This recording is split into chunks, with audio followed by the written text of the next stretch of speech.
Olá, estamos mais uma vez aqui no programa Cast TV Casual, nosso Fala Doutor. Eu sou o Dr. Rodrigo Strobel e hoje eu tenho o maior prazer em trazer a nossa convidada aqui, a doutora Ania Cordeiro. A doutora Ania é dermatologista, colega minha de turma, inclusive, formamos juntos no curso de medicina na Federal, alguns poucos anos atrás, né, Ania? Bem pouco. E ninguém precisa saber quanto tempo, né, na real. E Ania, me conte, se apresente um pouquinho, conte a sua formação, né, o que você fez, seus cursos, só para a gente saber quem é você. Conte lá. Então, eu fiz medicina com o Rodrigo na Federal do Paraná, nós nos formamos há alguns anos mesmo. Depois eu fiz residência de dermatologia na Santa Casa, aí fiz a prova de título especialista no ano 2000 e desde então venho trabalhando no meu consultório, fiz vários cursos e, enfim, me especializei bastante em procedimentos dermatológicos. Ah, perfeito. Então, a sua praia, né, é a área de dermatologia, né? Exatamente. Perfeito. Eu sou mais na área do tratamento da obesidade. E qual seria, né, a relação entre a obesidade e a área de dermatologia? O que seria importante a gente pontuar nesse aspecto, assim? Muitas vezes as pessoas acham que estar acima do peso é uma questão estética, né? E elas não prestam atenção em alguns sinais que estão na pele que podem dizer que ela já tem algum problema metabólico. Então, por exemplo, se ela tiver manchas escuras no pescoço, às vezes nas axilas, as pessoas acham que aquilo é sujeira, que é uma mancha aleatória e não se dão conta que aquilo pode ser o primeiro sinal que o diabetes pode estar chegando, em decorrência do excesso de peso, né? As áreas de dobras, né, podem fazer assaduras, infecções com frequência. Então, é um alerta de que algo não está bem na pele, né? E, consequentemente, dentro do organismo também. E isso é uma coisa interessante, né? Porque muitas vezes a pessoa ela acha que é craca, que é sujeira, né?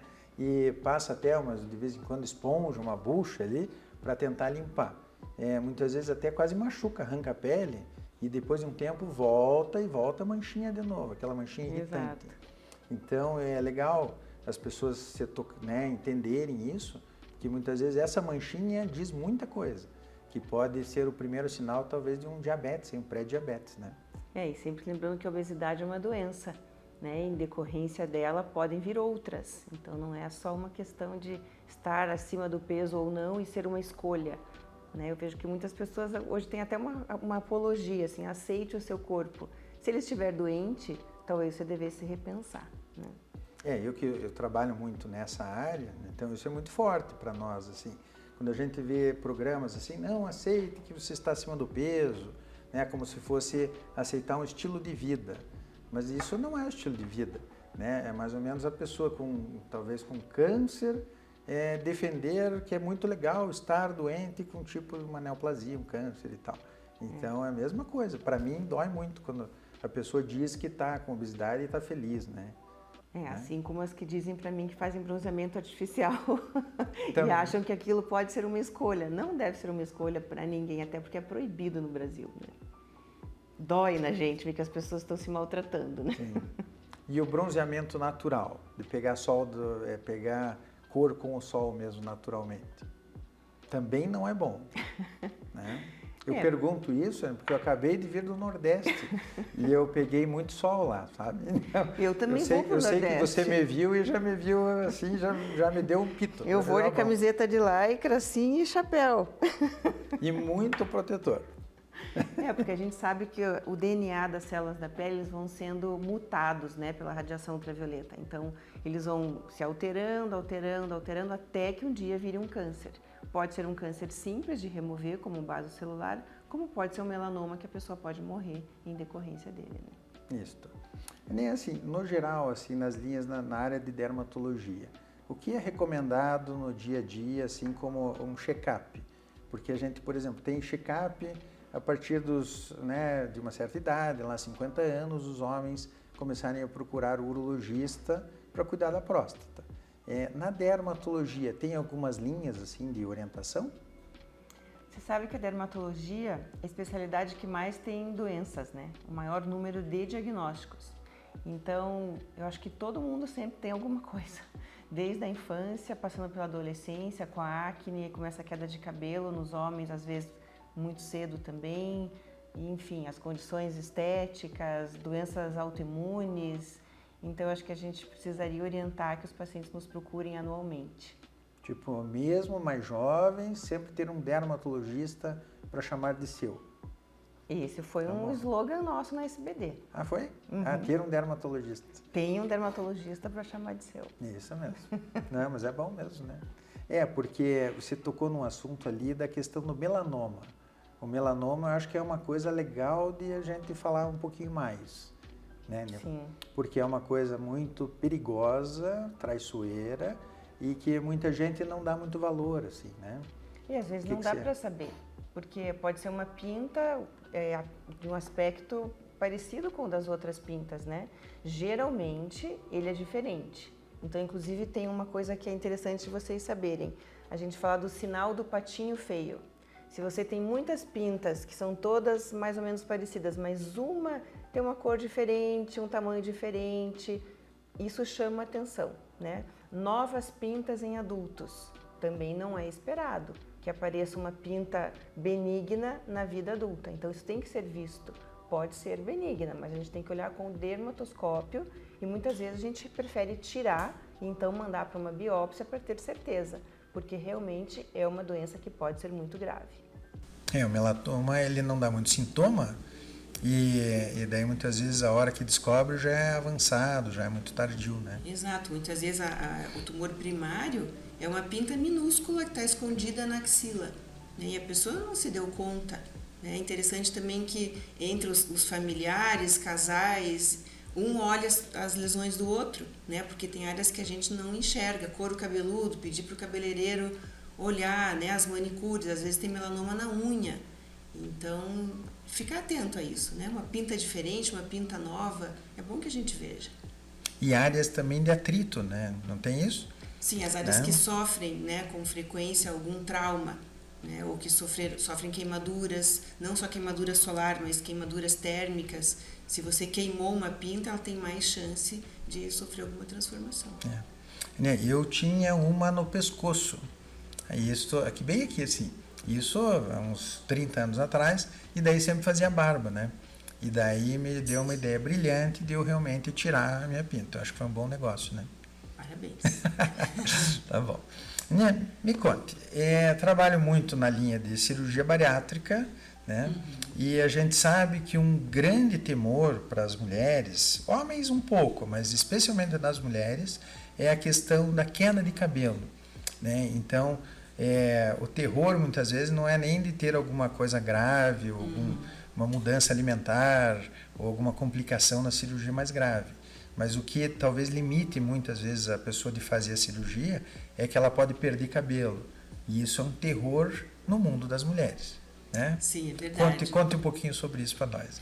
Eu vejo que elas, inclusive, quando precisam fazer alguma quimioterapia, assim, esse é realmente um dos maiores temores. Ela meio que deixa a história do câncer um pouco de lado, porque o cabelo é muito importante para a mulher. E quando começa a cair, enxergam aqueles tufos, às vezes elas chegam no consultório com um pacotinho de cabelo, isso aqui é o que caiu num dia, né? Então a gente sabe que é esperado que haja uma troca de mais ou menos 100 fios, isso é uma média por dia, né? Os fios de cabelo eles ciclam entre 3 fases, e a fase telógena, que seria a fase de queda do fio do cabelo, às vezes ela é antecipada por algumas coisas. E a cirurgia bariátrica é uma delas. Qualquer trauma, né, físico, emocional, falta de vitaminas, uma outra cirurgia, uma infecção, às vezes não é nada nem tão sério, né? O próprio sol, é muito comum que no mês de abril, maio, elas venham com queda de cabelo. É porque está chegando o outono e o cabelo também está caindo. Não, é a ação do sol no couro cabeludo. Isso sempre vai acontecer cerca de 3, 4 meses depois. No período pós-parto também, elas acham que é da amamentação. Não é. Então é 4 meses depois do parto. Eu imagino que no pós-operatório seja mais ou menos isso, né? O que a gente observa no pós-operatório é que existe uma rápida perda de peso nos primeiros 6 meses e ali no segundo para o terceiro mês inicia a queda de cabelo. E daí é meio assustador, porque cai realmente muito cabelo e é mais volume para quem tem cabelo longo, né? Sim, Tem- porque daí um fio enrodilhado parece que é um monte. Tipo, meu cabelo cai um fio, eu nem vejo. Mas daí quando é um fio longo, juntou ali uns 10 fiozinhos, é um tufo, né? É. E daí é mais impactante isso, né? É importante que seja acompanhada sempre, né, desde antes da cirurgia, acho que vocês fazem isso de rotina, né, com a suplementação de vitaminas, a gente usa também o silício orgânico e a gente faz no consultório não é bem uma injeção, é uma maquininha que empurra as vitaminas e o silício para dentro do couro cabeludo. Isso ajuda bastante, sabe, naquela fase que está despencando, você faz algumas sessões, diminui mais rápido, sabe? Dá uma segurada. Dá uma segurada. Ah, tá. Porque a gente observa assim, do terceiro mês inicia a queda e ela vai até o sexto. Depois do sexto mês, felizmente, para a alegria geral da nação, a queda de cabelo tende a cair, a parar, né? E daí ele volta a crescer. E eu brinco até, eu digo que volta a crescer tipo cebolinha. É um cabelinho para cá, outro para cá, meio espiantado, assim, e daí depois com o tempo ele engrena, né? Precisa manter a suplementação, porque às vezes elas abandonam um pouco, né? Isso, Já tô bem, não preciso mais tomar minhas vitaminas. E aí um tempo depois começa a cair e para voltar a não cair demora mais um tempão. Isso. Então o cabelo é sempre lenta a resposta. Até porque quando ele começa a crescer, ele cresce 1 centímetro por mês. Então imagine para chegar a um cabelinho assim, são mais de 6 meses de tratamento. Então não vale a pena arriscar, né? Claro que vai acabar caindo um pouco no pós-operatório, mas tudo que a gente puder fazer antes e durante essa perda de peso, acho que vale a pena. O que a gente costuma orientar é turbinar as vitaminas, né? Caprichar muito na suplementação de vitaminas, para que quando volte a crescer, ele volta melhor já, né? Sim. É como se fosse adubar o terreno para ele voltar. Né? Acho que a gente precisa acompanhar esses pacientes, porque tem várias questões que vão acontecendo nesse período pós-operatório. Né? Então, o importante é não entrar em desespero e não querer arrancar os cabelos. Isso, e entender que isso não é calvície, né? É uma troca antecipada dos fios. Ao invés deles durarem 5, 6 anos, eles estão durando 2, cai e vem um novo, cai e vem um novo. Não que isso seja normal, também não é normal, mas fiquem tranquilas que vocês não vão ficar careca por causa disso. Eu sempre defendi, porque na cirurgia bariátrica a gente tem uma equipe multidisciplinar. Perfeito. Então tem nutricionista, psicólogo, né? A gente tem endócrino, então todas as áreas, né? Educador físico junto. E eu sempre defendi ter um dermatologista na equipe também, porque faz muita diferença, né? Na questão especialmente do cabelo, assim, né? E a pele também, né? Porque... Pele, unhas, tudo, né? Exato. Muda bastante. E a gente observa que essa alteração no cabelo não é só em cirurgia bariátrica, Sim. né? E ela também existe em outras situações em que gera uma rápida perda de peso. Né? Hoje a gente sabe que é muito comum, hoje muitas pessoas estão utilizando daquela linha de medicamentos para emagrecer, que são os análogos do GLP-1, né? Que são as famosas canetinhas, né? E daí isso também gera perda de peso. A gente sabe de estudos que geram uma perda de massa magra, de massa muscular e até muitas vezes mais forte até do que a própria bariátrica, né? O que você tem a dizer sobre a relação do uso das canetinhas e a pele? Como é que tá isso? Bom, esse é um assunto que me encanta porque eu tenho estudado muito, inclusive eu dou curso sobre isso, do uso da gordura para recuperar a pele desse jeito, porque o que acontece? Geralmente não, sempre, quando a gente emagrece por dieta ou mesmo pela cirurgia, as células de gordura elas se esvaziam. Então a gordura que estava ali dentro sai, mas a célula continua viva. Na pele, a gente tem a gordura que sustenta a pele e dentro das células de gordura que estão as células tronco. As células como se fosse uma reserva de células novas. E são essas células que vão estimular a pele a fazer mais colágeno. Nos pacientes que tomam as canetas, as células não murcham, elas morrem. Então a gente perde reserva celular. Então se eu tenho menos estímulo para produzir colágeno, é como se eu fosse mais velha, porque a gente sabe da senescência celular, como que as células envelhecem. Então eu passo a ter um comportamento celular de uma pessoa com uma pele mais velha. Então é essencial que a gente acompanhe esses pacientes desde o começo, Porque o que eu vi esses últimos meses, assim, que as pacientes que eu vinha acompanhando durante o tratamento de perda de peso, algumas eu consegui estabilizar, não consegui melhorar. Então ela chega com flacidez, já tem flacidez, está tomando as canetas lá. Então essa que é a famosa, que chamam que em inglês lá, eles falam nos Estados Unidos, a Ozempic's face, Exatamente. que é aquela face que a bochecha desmancha e você emagrece, mas emagrece muito no rosto, né? E é muito interessante porque é bem complexo, a pessoa perde gordura, né? A gordura morre, perdendo essa estrutura da gordura que leva ao funcionamento dos músculos. Então, como não tem gordura, o músculo não funciona direito, o músculo do rosto não funciona direito, eu também perco o osso e a pele funciona mais velha. Então, você consegue estragar, por um lado, eu sei que esses medicamentos também ajudam em muitas doenças de pele inflamatórias, mas para o envelhecimento acaba sendo um acelerador. Interessante. E no mundo da cirurgia bariátrica também em estudos mostram isso? Não. Não? Por isso que a gente não vê, quando faz a cirurgia, a gente vê que tem excesso de pele, porque algum tempo fica com menos vitaminas, ela fica um pouco desvitalizada, mas nesses pacientes da caneta parece que é mais complexo. É mais forte. Porque a gente faz os tratamentos em alguns e não dá resposta. Os tratamentos convencionais, né, com bioestimuladores e ácido hialurônico, a gente vê que o resultado é pior. E assim, eu percebi também que alguns outros pacientes, mesmo com o peso estável, ainda tomando a caneta, o peso está igual, mas o rosto continua a murchar. Então é possível que ainda continue havendo morte celular. Como se a pessoa parasse de perder peso no corpo de forma geral e o rosto continua emagrecendo. E os tratamentos têm uma performance menor. Tá. Então a gente tem estudado muito isso. Portanto, não percam toda a gordura que vocês tinham no corpo, porque é ali que está a nossa reserva. Nem toda gordura é maligna. Não, deixa um cantinho para a gente tirar e poder processar. A gente transforma essa gordura em outros subprodutos que teriam um efeito parecido com o dos bioestimuladores, dos preenchedores, conforme o jeito de processar essa gordura. Estão chamando muito isso de nanofat.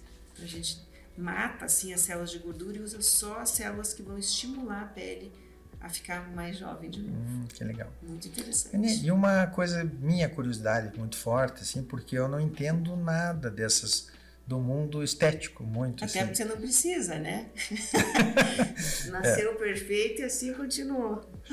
E conte lá, o que a gente tem hoje de recursos para, por exemplo, eu estou sentindo que o meu rosto está ficando mais enrugado, tenho flacidez, o que a gente começa? Por exemplo, existe um escalonamento de a gente iniciar um tratamento só passando creme e daí depois evoluindo em coisas mais radicais, assim, como é que é? Sim, acho que o principal é ter a pele saudável, né? Nada substitui uma pele saudável. Então a gente começa por aí. Eu vejo que hoje em dia as adolescentes, assim, ou até crianças, já querem cuidar muito da pele, usam coisas anti-envelhecimento, e isso também está errado. Mas assim, eu divido o envelhecimento entre pessoas que envelhecem perdendo estrutura, então vão ficando muito emagrecidas, o que acontece com muitos atletas, né, triatletas, corredores, maratonistas, então eles vão ficando pele e osso. Então são pacientes que precisam de estímulo. Então, se tiver uma gordurinha ali em algum cantinho, a gente pode recolocar ou a gente usa bioestimulador. Em algumas áreas recolocar a gordura seria realmente coletar de um local do corpo e fazer uma injeçãozinha de gordura mesmo. Exatamente isso. Tá. Isso a gente pode fazer com a própria gordura, pode fazer com os materiais que a gente compra, né, sintéticos. Então, os bioestimuladores, muitas vezes associados com o ácido hialurônico para fazer sustentação, a gente consegue levantar o rosto, principalmente nessa região do terço médio.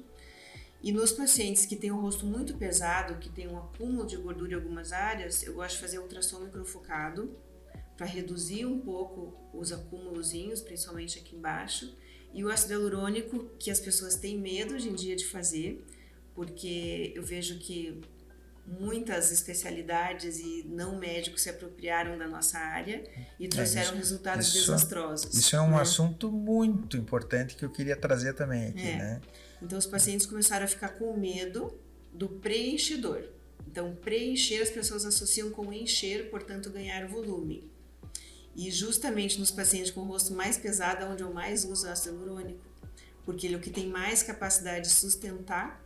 Então, quando aquele acúmulo está aqui, você faz ele subir, o rosto parece mais magro. Então, é uma questão de técnica, não é uma questão do produto. Esse produto, essa máquina é bom ou é ruim? Não. Primeiro, o diagnóstico médico. O médico é o único profissional da área da saúde que tem habilitação para fazer diagnósticos. Sim. O nosso diagnóstico pode ser chamado de estético. Odeio essa palavra, mas um diagnóstico plástico. Certo. Nós temos que ter o diagnóstico e, portanto, montar um plano de tratamento que faça sentido para aquele paciente naquela fase da vida dele. É saber usar a técnica correta no momento correto. Sim, e não é o produto que vai fazer milagre ou desastre. É como utilizar aquele produto, né? Eu posso usar o mesmo produto em diferentes planos da pele, por exemplo, eu posso causar efeitos totalmente opostos com o mesmo produto, com a mesma quantidade. Dependendo se eu usei uma cânula, se eu fui mais profundo, se eu fui mais superficial. Então, isso dá total diferença. E isso seria ácido, a questão do uso do ácido hialurônico. Tá. Que muitos chamam de preenchedor, né? Certo. Eu gosto de falar que ele é um sustentador. Certo. Então, aí a gente está falando de estrutura, tratamentos mais profundos para que fique tudo no lugar, Tá. né? A musculatura trabalhando certinho, contornos definidos. Aí vem o tratamento de superfície, né? Então, que a gente trata manchas, vasinhos, se tiver alguma pinta suspeita tem que tirar, o pré-câncer de pele, então cor de pele, enfim. Aí tem várias tecnologias, né? Laser, luz pulsada, ultrassom microfocado a gente usa também porque estimula colágeno, acaba dando um pouco mais de brilho, radiofrequência microagulhada, radiofrequência fracionada, e só dentro dos lasers tem uma infinidade de tipos, né? Lasers que queimam a superfície, lasers que não queimam, que só aquecem embaixo. Aí a combinação de tudo isso é uma... Que é o tchan. Tem que ter tem que saber fazer a combinação, fazer um coquetel bem organizado para fazer sentido, né, para o paciente. Para ficar bom mesmo, né? E o tal do Botox? Esse seria... Esqueci de falar do Botox. Pois é, isso é muita gente, né? Hoje é bem comum, né? O pessoal usar e tal. Ele é mais para evitar a formação das rugas ou já é para tratar a ruga, por exemplo? Sabe que a toxina botulínica é uma ciência à parte, né? As pessoas acham que ele é um desenrugador, que a gente bota na ruga e a ruga some. Na verdade, ele é um neuromodulador, né? Então, a gente sabendo utilizar, inclusive eu falei no Instagram esses dias sobre o estudo de uma amiga minha, que é uma cientista de toxina, desde que inventaram o uso cosmético, dos resultados no longo prazo desse tratamento. Então, conforme o jeito que você faz, você consegue manter o supercílio no lugar, você consegue impedir que o músculo platísmo puxe o terço inferior para baixo. Então, é uma coisa um pouco mais complexa do que parece. Mas é para ensinar os músculos a funcionarem de uma forma que seja interessante para o nosso jeito de envelhecer mais suave, digamos assim. E no mundo do pós da cirurgia bariátrica mais tardio, né, por exemplo, a gente costuma lá 1 ano e meio, 2 anos, que é o período que o peso já dá uma estabilizada e é o momento ideal para a pessoa buscar uma cirurgia plástica. Certo. Né? A junção da cirurgia plástica com a dermatologia, o que você acha disso? Você acha interessante? Por exemplo, ter alguns cuidados, né, de pele para fazer a plástica? Com certeza. O interessante seria a gente acompanhar esses pacientes desde o início, né, para entender como que ele vai perder peso, de que forma ele vai envelhecer com essa perda. Para então a gente já montar uma estratégia junto com o cirurgião plástico. Por exemplo, se houver indícios de que vai sobrar muita pele no rosto, por exemplo, né, no corpo acaba sendo meio que mandatório, né, Rodrigo? Algumas áreas, sobretudo a cirurgia, mas na face. Então, vai ser preciso um lifting. Então, é possível que alguns procedimentos a gente não indique, porque dificultariam tecnicamente ou porque não fariam sentido. Você tratar uma região que depois você vai remover aquela pele, né? Mas deixá-la saudável, eu acho que faz todo sentido. Então, mesmo que com tratamentos em casa, usar um ácido retinóico, se a pessoa não tiver pele muito sensível, suplementar com vitaminas específicas para a pele, fazer a luz pulsada, enfim, coisas mais superficiais, eu acho que todo mundo precisa. Sempre ficar de olho, né? E recomenda também sempre usar protetor solar? Sim, protetor solar é a primeira coisa, né?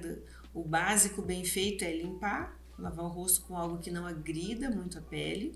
Muitas vezes as pessoas, na tentativa de limpar, o excesso de zelo acabam mais estragando do que ajudando.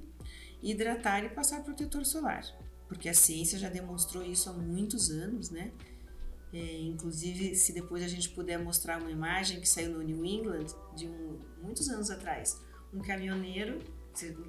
New England, só para vocês saberem, pessoal, é uma revista médica muito top, assim, muito famosa e tal. Né? E as pessoas me perguntaram, outro dia eu tive que dar um depoimento sobre isso, eu falei, uma imagem vale por 1000 palavras. Então, o lado que ele pegava sol é como se tivesse 90 anos, e o lado que ele não pegava sol é de uma pessoa muito mais jovem.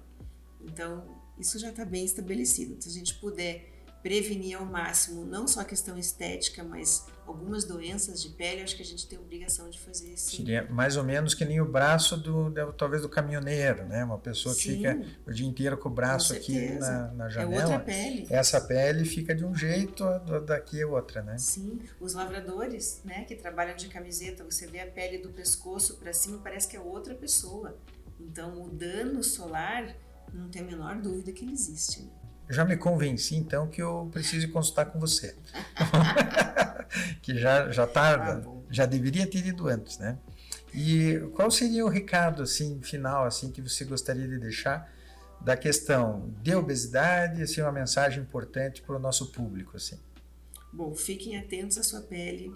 A pele, muitas vezes, ela traz sinais de doenças internas, não só para os pacientes com obesidade, mas muitas outras. Então, fiquem atentos, mudanças não significam que isso é normal, né? Tem que ser visto por um dermatologista. E os cuidados para quem está tratando a obesidade tem que começar junto, tanto pós-cirurgia como quando estão usando as canetas. E a gente que estuda muito a questão do uso também, junto com os endocrinologistas, né? O uso das canetas, suplementar a proteína, demais. Musculação, né? Porque a parte da massa magra interna que vai te manter bem e vai evitar com que exista o reganho de peso depois, porque a pessoa usa as canetas durante o período, ela perde peso, mas depois ela pode reganhar, né? Sim. Então ela conseguindo eliminar a gordura corporal, né, a ruim, e mantendo a massa magra, isso é o que vai ajudar a manter uma taxa metabólica basal mais acelerada, evitando o reganho de peso depois. Né? Para a pele também, né? E para a pele fecha. Também. Porque daí a pessoa suplementar a proteína, fazer exercícios de força e cuidar da pele para não ficar com aquele rosto caído, né? Exato. Magrinho, sarado. Um magrinho bonito.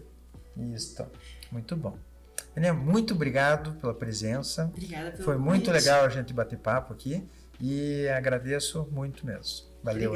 Obrigada, top. Pessoal. Se gostou do nosso programa hoje, siga a doutora Ania Cordeiro e também no nosso Cast TV Casual. Né? Até o próximo programa Fala Doutor. Beleza na TV,